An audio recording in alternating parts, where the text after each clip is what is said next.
High বন্ধুরা, আশা করি ভালো আছো। আজকে আমি যে বিষয়ে কথা বলতে চাচ্ছি এটা হচ্ছে শরীফ থেকে শরীফ হওয়ার যে বিষয়টা। ইতিমধ্যে এটা বাংলাদেশে একটি ভাইরাল টপিকস।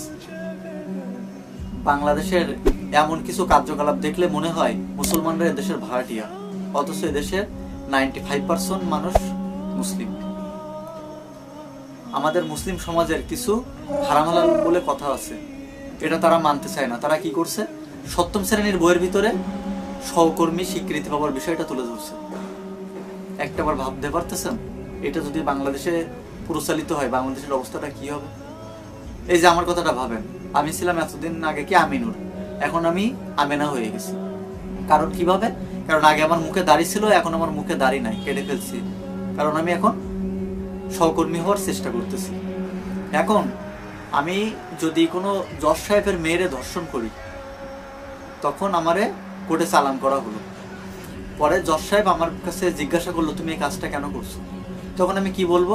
যে না, এটা তো আমি করতে পারি না, কারণ আমি তো মেয়ে মানুষ, আমি তো ছেলে না। কারণ আমার দেহটা ছেলেদের মতো কিছু, কিন্তু আসলে আমার মনটা মেয়েদের মতো। তাহলে কি আমি মুক্তি পাবো? এইটা নিয়ে কথা বলছে বিরাট বিশ্ববিদ্যালয়ের স্যার। তার চাকরিও নাই, তার চাকরিও চলে গেছে। বিরাট বিশ্ববিদ্যালয়ের যেসব শিক্ষার্থীরা আছে তার এটা নিয়ে আন্দোলন করতেছে।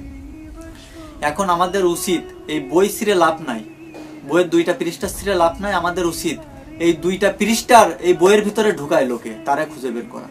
কতটা সাহস হইলে যে বাংলাদেশ একটা ইসলাম কান্ট্রির ভিতরে এমন একটা গল্প ছড়াতে পারে।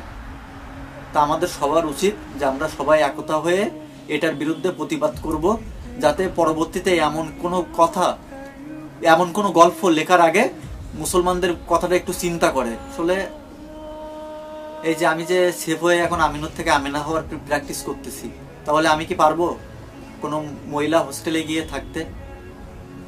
কি বলেন আপনারা? আমার তো পারা উচিত ছিল। কারণ এমন একটা গল্প আপনারা যদি হচ্ছে বইয়ের ভিতরে ঢুকাইতে পারেন, তাহলে আমার যাইতে সমস্যা কি? একটা বিষয় চিন্তা করেন, এটা কোনো কিছু ঘটে যাওয়ার আগে, এটা এমন না হোক এটা আপনার পরিবারের সাথে ঘটতে পারে, এটা আমার পরিবারের সাথে ঘটতে পারে। এমন একটা আইন যদি বাংলাদেশে চালু হয়, তাহলে কি হবে একবার ভেবে দেখেন। বাংলাদেশে প্রতি ঘরে ঘরে ধর্ষক তৈরি হয়েছে।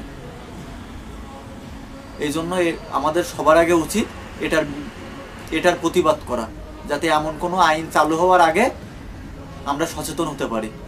সবাই ভালো থাকবেন, সুস্থ থাকবেন। আবার ভিডিওটা ভালো লাগলে বেশি করে শেয়ার করে দিবেন। আল্লাহ হাফেজ।